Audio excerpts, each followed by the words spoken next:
আসসালামু আলাইকুম বন্ধুরা, কি খবর? আশা করি ভালো আছেন। তো একদিক দা মানুষ পাওয়া যায় না, আর একদিক দা বৃষ্টি লেগে ধান কাটাও না। তো আজকে ধান কাটা হইতাছে।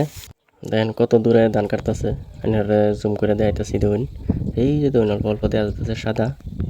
আবার হেনতে ধান কাটটা পূজা লইয়া দেখবেন এই পাথর দিয়া আইসা বাড়িতে যাইব।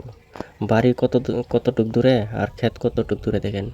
বাড়ি থেকে প্রায় ক্ষেত 1 কিলোমিটার হয়ে যাব, অত্যানি দূরে। অত দূরে থেকে ধান আনা বহুত মুশকিল, যেহেতু আনতেই লাগবো। আমরা এদিকে ধান কাটা মেশিন খুব কম। প্রায় 9টা বাজে সকাল, এদিকে ক্ষেত কাটা শেষেই 7জন মানুষ। 1 বিঘা মাটি কাটতে আর কতক্ষণ লাগে? আর অল্প বাহির হয়েছে, আর মূলত আধা ঘন্টা সময় কাটলে শেষ হয়ে যাব। কাটা তো বেশি সময় লাগে না, কিন্তু নেওয়া বেশি সময় লাগে।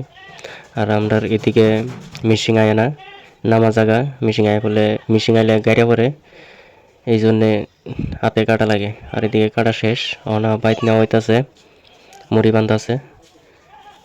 বহুত গাড়ে পাড়া দিলে প্রায় আডোয়ামান গাড়ি পরে, বহুত কষ্ট করে আনা হইতাছে। অলরেডি আনা শেষেই।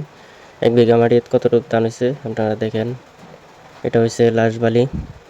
এখন ধান কাটতে তো বেশি সময় লাগছে না, কিন্তু আনতে বহুত সময় লাগছে। সকাল থেকে প্রায় 10টা তুরি কাটছে, কাটা শেষ হয়ে গেছে গা। আনতে আনতে প্রায় দুপুর 2টা বাজে পড়ছে আনতে আনতে। এখন গেরা শেষ হয়েছে।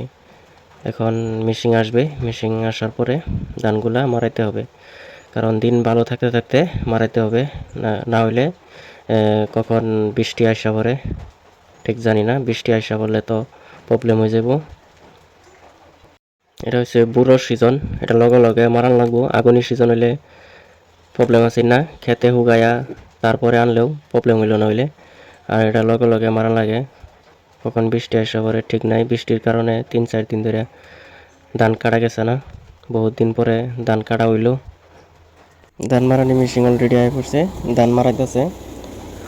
মূলত এই মেশিনটা ধান মারাইলে খেরগুলাও খুব সুন্দর হয়। আর এই মেশিনটা ধান মারাইলে ধানের মধ্যে ময়লা চয়লা খুব কম থাকে, ধানও পরিষ্কার হয়, খেরগুলাও সুন্দর হয়।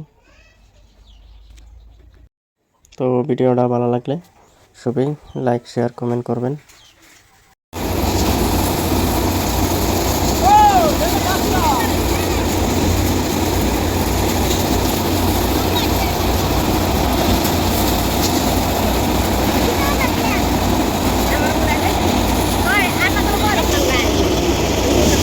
কার লগে